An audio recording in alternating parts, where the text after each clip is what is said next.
এগুলো সবই তো পাকিস্তানি প্রোডাক্ট, তাই না? Okay okay. আর you Pakistani?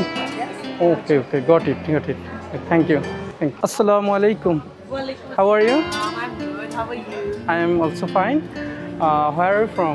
I'm from Pakistan. Pakistan. Are you Pakistani? Yeah. Oh, okay. Thank you. How much is it? Different prices. Different prices. 2,500. Okay.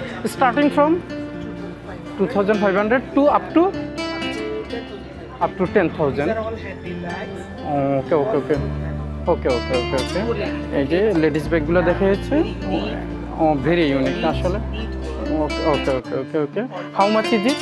It's just 4,500. 4,500-এর মধ্যে এই যে বিভিন্ন ক্যাটাগরির মধ্যে রয়েছে, অনেক কালার অ্যাভেলেবেল আছে। আপনারা এগুলো এসে দেখতে পারেন। 5 দিন ব্যাপী, এটা হচ্ছে 5 দিন ব্যাপী আপনার মেলাটা। আপনারা আসলে কিন্তু অনেক কিছু দেখতে পারেন। উনি একটা কার্ড দিয়েছে। Okay, thank you thank you thank you. আর এটা হচ্ছে Nazish apparels. Is it a fixed price? If you buy 212. Okay okay okay Bangladeshi people will buy Pakistani. Okay okay okay okay okay, thank you so much. Okay, welcome. মানে উনি বুঝাইছে যে আসলে যদি মানে বাংলাদেশি কোনো ভাই অথবা বোন যদি কিনতে আসে তাহলে ওনারা একটা ডিসকাউন্টের আয়োজন করবে। হ্যালো বন্ধুরা, গত কয়েকদিন আগে আমি আমার চ্যানেলে পাকিস্তানি পণ্যর যে একটা মেলা হয়েছিল বাংলাদেশে, ওইটার কিন্তু একটা ভিডিও আপলোড করেছিলাম। আমি ওই মেলাতে যাওয়ার পরেই কিন্তু বিভিন্ন ধরনের প্রদর্শনী দেখে ওইটা আমার খুব ভালো লেগেছিল, তাই জন্য আমি ওটা আপনাদের সামনে উপস্থাপন করার জন্যই কিন্তু আমি ওই ভিডিওটা করেছিলাম এবং কি ভিডিওটা আমার চ্যানেলে আপলোড করেছিলাম। এখন অনেক ভাই কিন্তু আমাকে প্রশ্ন রেখেছিলেন যে ভাই এই মেলাটা কখন হয়েছিল এবং কি এখনও চলতেছে কিনা, আর কোথায় হয়েছিল বা কোথায় হচ্ছে, এই বিষয়ে বিস্তারিত। যেহেতু বাংলাদেশের অনেক ভাই বোনেরা আছেন পাকিস্তানি পণ্যগুলো কিন্তু খুব পছন্দ করেন, বিশেষ করে পাকিস্তানের যেই কাপড়ের আইটেমটা, এটা কিন্তু আমাদের বাংলাদেশের অনেক মানুষ আছেন যারা খুব পছন্দ করেন, কারণ ওই প্রোডাক্টটা খুব সুন্দর হয় এবং কি খুব গর্জিয়াস হয় এবং কি মানের দিক দিয়েও খুব ভালো হয়, বিশেষ করে কাপড়ের আইটেমটা। আর অনেকে কসমেটিক আইটেমটাও পছন্দ করেন। আর এখানে কি কি মানে পণ্য সেটাও কিন্তু আমাকে অনেকে জানতে চেয়েছিলেন। আমি কিন্তু ওই ভিডিওতে আসলে বিস্তারিত বলতে পারিনি, একটাই কারণ ছিল, কারণ ভিডিওটা লং করিনি। আর এই ভিডিওটা আপলোড করতেছি এই জন্য যে আপনাদেরকে ওই তথ্যটা দেওয়ার জন্য। বিশেষ করে পাকিস্তানি পণ্যের যে মেলাটা হয়েছিল সেখানে সব পণ্যই ছিল পাকিস্তানি, অর্থাৎ অরিজিনাল পাকিস্তানের পণ্যই ওই মেলাতে এসেছিল। আর ওইখানের যে ব্যবসায়িকরা ছিলেন তারা সবাই পাকিস্তানি ছিল। আর আরেকটা বিষয় ছিল যে অনেকে আমাকে এই প্রশ্নটা করতেছেন যে ভাই এই মেলাটা কি আর হবে কিনা। আসলে এই বিষয়ে এখনও বলা যাচ্ছে না আবার কবে নাগাদ হয় বা হবে কিনা। তবে এই প্রথম বাংলাদেশে যে এত বড় পরিসরে শুধু এককভাবে পাকিস্তানের পণ্যের একটা মেলা হয়েছিল, এটা কিন্তু আর কখনো হয়নি। তবে ভবিষ্যতেও হবে কিনা এটা সময় বলে দিবে, অথবা আসলে বিস্তারিত যদি আমি আবার কখনো জানতে পারি তাহলে আপনাদেরকেও জানিয়ে দেব। আমি যেহেতু মেলার প্রথম দিনে গিয়েছিলাম, আমি আগে থেকেই জানতাম, তাই জন্য আমি ওই মেলাতে গিয়েছিলাম।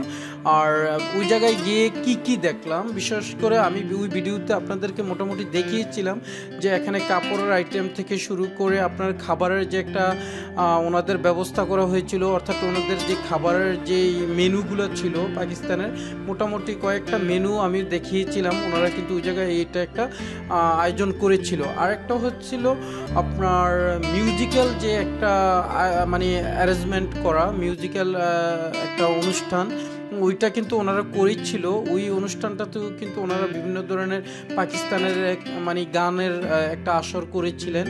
আর ওইটা কিন্তু আপনারা শেষ দিন নাগাদ যদি যেতেন তাহলেও কিন্তু খুব সুন্দরভাবে উপভোগ করতে পারতেন। আর ওই যা মেলাটা চলছিল 5 দিন ব্যাপী, 23 তারিখ থেকে অর্থাৎ 23শে এপ্রিল থেকে 27শে এপ্রিল পর্যন্ত। আর একটা বিষয় ছিল ওই মেলাতে গিয়ে কিন্তু আমার এতটাই ভালো লেগেছিল যে তাদের মানে বাংলাদেশের প্রতি যে এতটা আগ্রহ এবং কি বাংলাদেশের মানুষের প্রতি যে এতটা ভালোবাসা তাদের কথাই বারবার ফুটে উঠেছে। যখনই আমি পণ্যগুলোর দাম করতে গিয়েছিলাম তখন বারবার ওনারা খুব আন্তরিকতার সহিত আমাকে উত্তরগুলো দিয়েছিল এবং কি বলেছিল, আমি যখন বলছিলাম যে এগুলোর প্রাইস কি ফিক্সড কিনা, ওনারা কিন্তু বারবার বলেছিল যে আসলে বাংলাদেশি মানুষ হলে আমরা যেহেতু বাংলাদেশি মেলাটা করতেছি আর বাংলাদেশি মানুষরা আমাদের ভাই, সেই দৃষ্টিকোণ থেকে আমরা ওই জায়গায় কনসিডার করব, ভালো একটা ডিসকাউন্টের ব্যবস্থা করে দিব। ওই কথাটা কিন্তু ওনারা বারবার বলেছিল। আর আসলে আমার মনে হচ্ছে যে বিষয়টা, যে এই মেলাটা দ্বারা বোঝা যাচ্ছে যে ওনারা হয়তো বা ভবিষ্যতে আরও মেলা করবেন।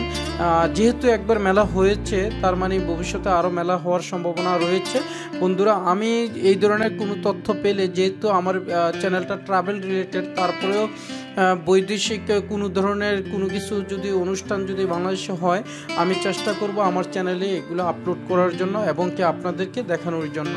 আর বিশেষ করে ওই জায়গার মধ্যে আমার কাছে আরও ভালো লেগেছিল যে তাদের যে চাল চলন কথাবার্তা ছিল খুবই অমায়িক ছিল। সত্যি কথা বলতে, যদি ওই মেলাতে অ্যাটেন্ড করতেন তাহলে অনেকেই বুঝতে পারতেন।